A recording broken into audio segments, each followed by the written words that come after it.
Man, I got a hunch it's me from here on in. One ball, corner pocket. Paul Newman, America's golden boy, the symbol of beauty, talent, and grace, always appeared before the public with those iconic blue eyes and an effortlessly charming demeanor.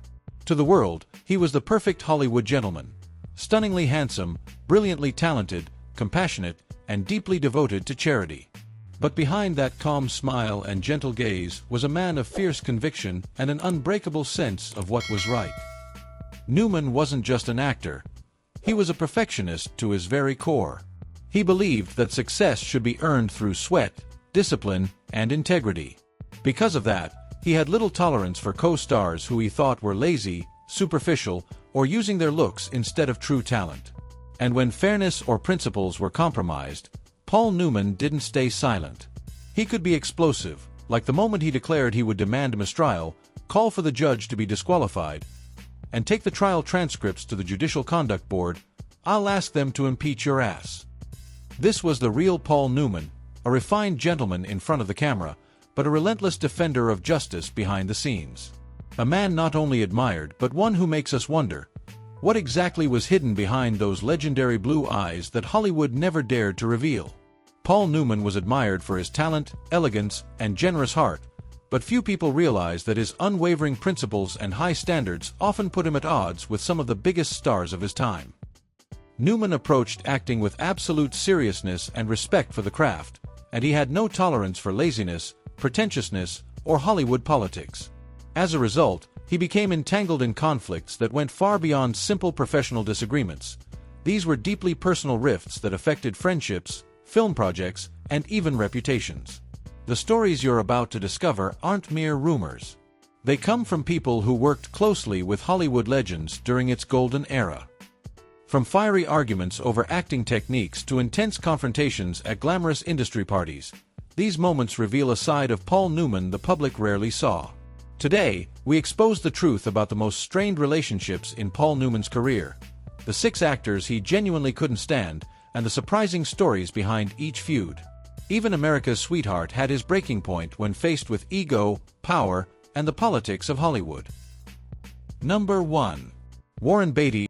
In the 1960s and 1970s, Paul Newman and Warren Beatty were Hollywood's ultimate leading men, handsome, talented, and constantly competing for the same romantic roles that every actor wanted. But behind the glamour lay a rivalry far more personal than professional. Newman believed Beatty cared more about image and fame than genuine acting. To him, Beatty spent too much time playing Hollywood politics instead of perfecting his craft. Things became worse when both men fell for the same actress during a film project in the early 1970s. The atmosphere on set became tense, filled with awkward silences and subtle hostility. Newman felt Beatty used his charm to manipulate situations, both on and off the screen. What frustrated Newman even more was Beatty's growing power as a producer. While Newman remained fully devoted to acting, Beatty was building influence behind the scenes, producing his own films, choosing directors, and securing top-tier scripts. Newman saw this as an unfair advantage. Because of their rivalry, several potential collaborations were abandoned. Neither of them wanted to share the spotlight. Their agents eventually learned to keep them far apart to avoid any behind-the-scenes explosions. A director who worked with both men recalled, "Paul saw Warren as everything wrong with Hollywood. Too much politics, too much ego, and not enough respect for the..."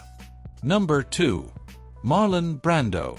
Paul Newman had always genuinely admired Marlon Brando, the man who changed the way the world understood acting. Brando's groundbreaking performances in A Streetcar Named Desire and On the Waterfront convinced Newman that he was witnessing true genius. But that admiration slowly turned into frustration when Newman faced the reality of Brando's unpredictable behavior and lack of discipline.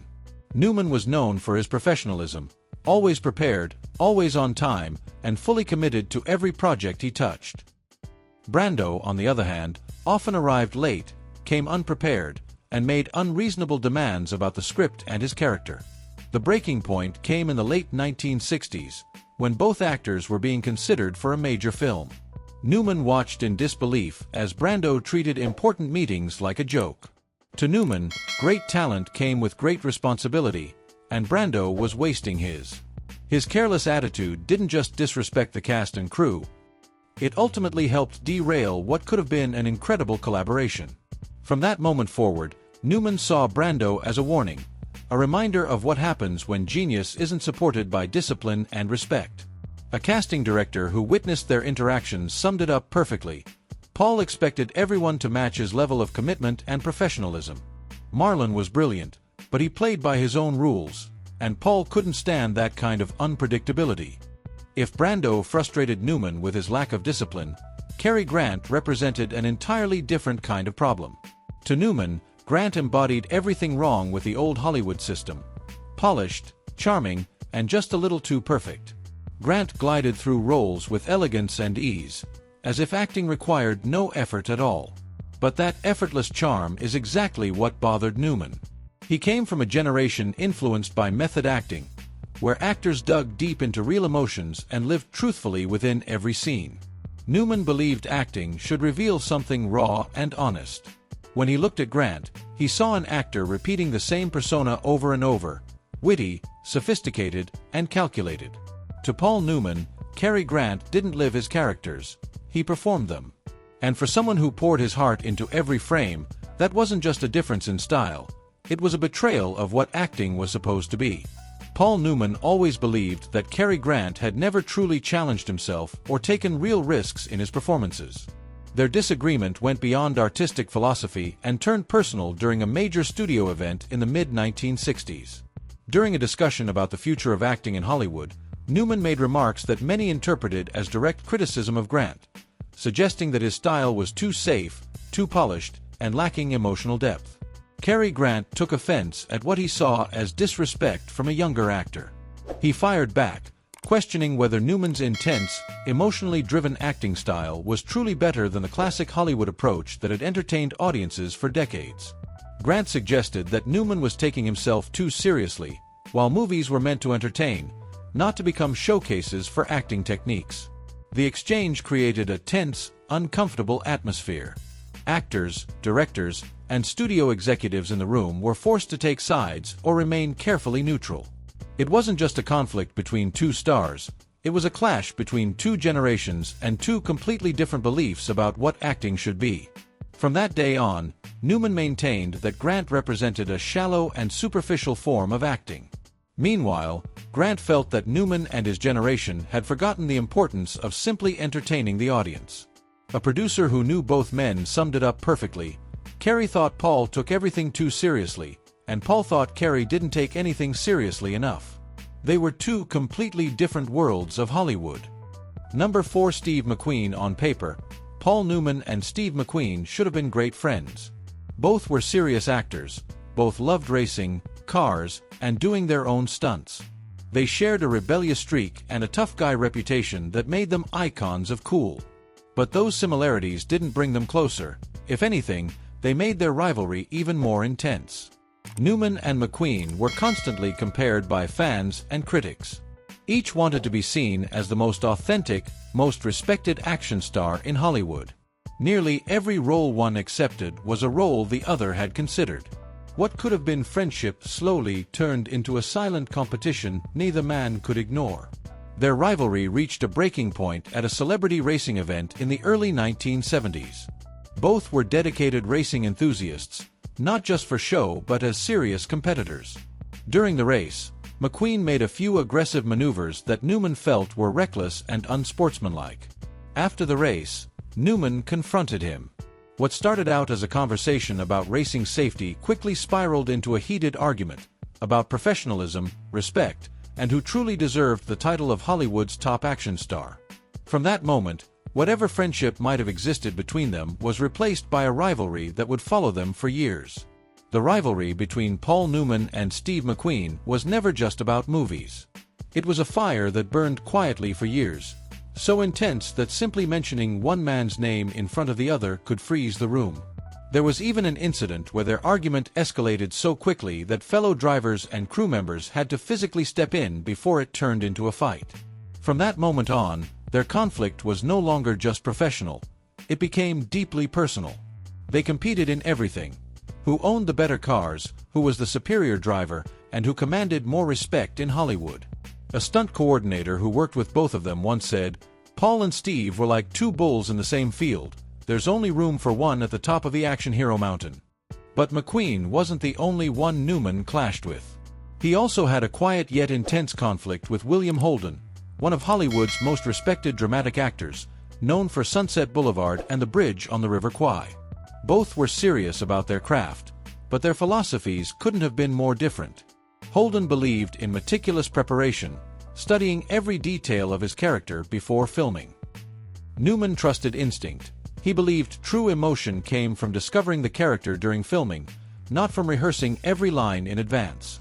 Tension peaked during discussions about a potential collaboration in the mid-1970s. During script meetings, Holden openly questioned whether Newman's spontaneous style could blend with his own disciplined approach. Newman felt insulted. He thought Holden was treating him like an amateur. In return, Newman believed Holden's over-preparation made his acting feel stiff and overly rehearsed. Things became personal when Newman found out Holden had been telling other industry professionals that Newman lacked discipline and wasn't truly committed to his craft. To Newman, this was no longer about artistic differences. It was betrayal. The collaboration fell apart, and from then on, both actors made sure to avoid working with each other. Number 6. Rock Hudson. To Paul Newman, Rock Hudson wasn't just another Hollywood actor. He was the embodiment of everything Newman despised about the studio system. Hudson was handsome, charming, and adored by audiences. But Newman believed he was more of a manufactured product than a true actor. In his eyes, Hudson's entire public persona was crafted by studio executives, from his name and backstory to even his romantic relationships, all carefully designed to make him more marketable. Newman felt that this kind of artificial image building was dishonest and damaging to the true art of acting. The tension between them reached its peak at a glamorous Hollywood party in the late 1960s. After a few drinks, Newman finally snapped. In front of other famous actors, he openly criticized performers who relied on looks and studio connections rather than genuine talent. Hudson tried to walk away and avoid the confrontation, but Newman followed him, raising his voice and accusing him of being the symbol of everything wrong with Hollywood. The room fell silent as guests watched in disbelief. Within hours, the story spread throughout the industry. Agents on both sides scrambled to contain the situation before it hit the press. From that moment on, the rift between them was permanent. They avoided attending the same events, and their relationship was effectively destroyed. For Newman, this went beyond personal dislike. Hudson represented a Hollywood that valued image over substance, marketing over craft. He believed that actors like Hudson made it harder for serious performers to be recognized for their true abilities. As one well-connected agent put it, Paul didn't just see Rock as a person, he saw him as the face of an entire system he was fighting against. When Paul lashed out at Rock, everyone knew he was really lashing out at Hollywood itself. Paul Newman's fierce principles and perfectionism helped him become a legendary actor, but they also sparked conflicts with those who didn't share his uncompromising standards.